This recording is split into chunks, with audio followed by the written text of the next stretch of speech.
Heresy of Paraphrase, The Well Wrought Urn by Cleanth Brooks. Context, Arguments, Explanation. Hello and welcome to the Discourse. The heresy of paraphrase is a significant concept introduced by Cleanth Brooks, a prominent figure in the New Criticism movement. The heresy of paraphrase refers to a paradox suggesting that it is impossible to paraphrase a poem because paraphrasing removes its form, which is an integral part of its meaning. The term was coined by Cleanth Brooks in the last and eponymous chapter of his book The Well Wrought Urn, published in 1947. Cleanth Brooks is a well-renowned literary critic associated with the school of New Criticism. His books, including Understanding Poetry and The Well Wrought Urn, offer important aspects of the literary theory of New Criticism. The Well Wrought Urn is a collection of 11 critical essays in which Cleanth Brooks explains the importance of close reading while analyzing different poetic works without giving any credence to the historical context and authorial intent. The first chapter introduces and explains the paradox as an essential element of poetic language. In the 11th and final chapter, Brooks clubs all the previous 10 essays and suggests the final paradox as the heresy of paraphrase, and states that the meaning of a poem consists precisely in what is not translatable. Poetic meaning is bound up with the particular disposition of the words, their sound, rhythm, and arrangement, in short, with the sensory embodiment provided by the poem itself. To alter that embodiment is to produce either another poem and therefore another meaning, or something that is not a work of art at all, and which therefore lacks completely the kind of meaning for which works of art are valued. Hence, no poetry is translatable, and critics cannot do better than to point to the objective features of the poem that most seem to them to be worthy of attention. What is the worth of paraphrasing then? It may appear ironic because in the previous 10 essays, Brooks simply paraphrased the well-known poems to offer their meanings as per his analysis. However, Cleanth Brooks is not saying that paraphrasing is wrong or should be avoided.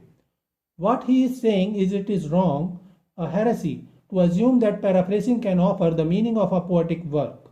He rejects the traditional ways of analyzing poetic works, which include paraphrasing a poem and relating it to the historical context and social setup of the period in which the poem was written, along with the biographical background of the poet or author and his intent while writing the poem. According to Cleanth Brooks, traditional way of analyzing a poem is misleading. It suggests that the poems are just statements. But poems are complex and ambiguous, yet paraphrase can be used as a reference. It is only an initial state or the first step to predict the move of the critic and not the end of the criticism. What Brooks means is that when we read a summary or paraphrase of a poetic content, we do not actually reach the meaning of the poem itself. Rather, we encounter the meaning that the critic who paraphrased or summarized the poem is trying to expound. We can predict the move of the critic by that paraphrase, but not the actual meaning of that poem that has been analyzed and summarized. The inseparability of content and form.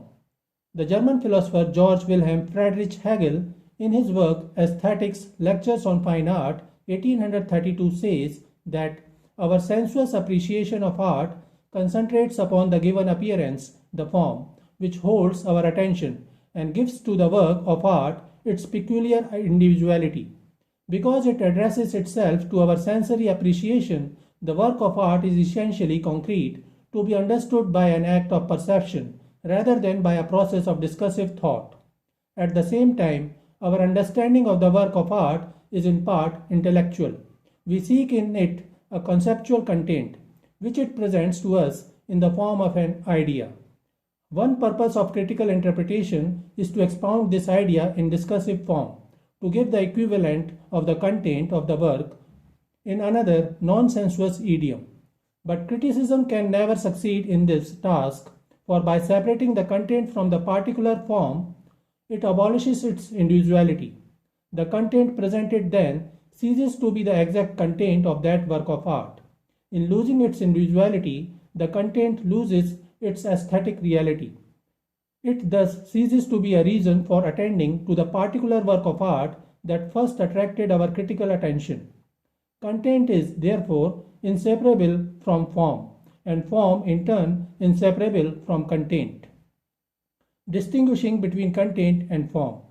Brooks develops the same idea in his essay and says that while the content of the poem is that part that is paraphrasable, the form of the poem is the organic whole or organic unity of the poetic work. It is the whole unblemished meaning of the poem. The content of a literary work offers the idea of what is it about in the simplest sense. However, form represents the complexity of the poem. Cleanth argues that a truly great poem is not merely a collection of parts, but a unified whole where every element, image, metaphor, rhythm, structure, and meaning works together harmoniously. Each element contributes to and enhances the overall effect, creating a complex interplay where the parts are inseparable from the whole, and the whole is greater than the sum of its parts. Brooks believed that a poem's meaning is not explicitly stated, but rather emerges from the intricate interaction of these elements. However, when we paraphrase it, we may offer the content but will fail to offer the form that is not paraphrasable. To be or not to be. Let us understand the idea of heresy of paraphrasing through the example of William Shakespeare's famous soliloquy, To be or not to be, from Hamlet. One can offer the content of Hamlet simply as it is the story of a young Danish prince who returns home to avenge his father's death at his uncle's hands. This is the content of Hamlet. However, the form of Hamlet is a much bigger thing, and it is not paraphrasable. We can say that Hamlet is written in blank verse, but that is just a part of the structure. We may also mention the figures of speech used by Shakespeare in the play. However, that too does not represent the form of Hamlet. Form is not a mere collection of metaphor, rhyme, meter, or structure. Rather, it is the organic amalgamation, organic whole, or organic unity of the work that makes it unique. Each word, metaphor, simile, rhyme, and meter of the work, along with the plot, is contextualized and related to the other parts of the work, and loses its meaning if separated. The phrase, to be or not to be, encapsulates a profound existential dilemma. It reflects Hamlet's deep internal conflict about existence and the nature of life and death. This complexity cannot be fully captured in a simple paraphrase. The irony embedded in Hamlet's contemplation is crucial to understanding the emotional weight of the soliloquy.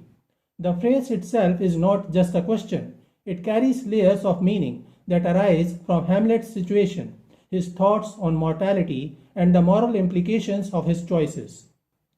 If one were to paraphrase this line, the poetic form, including its rhythm, sound, and emotional resonance, would be lost.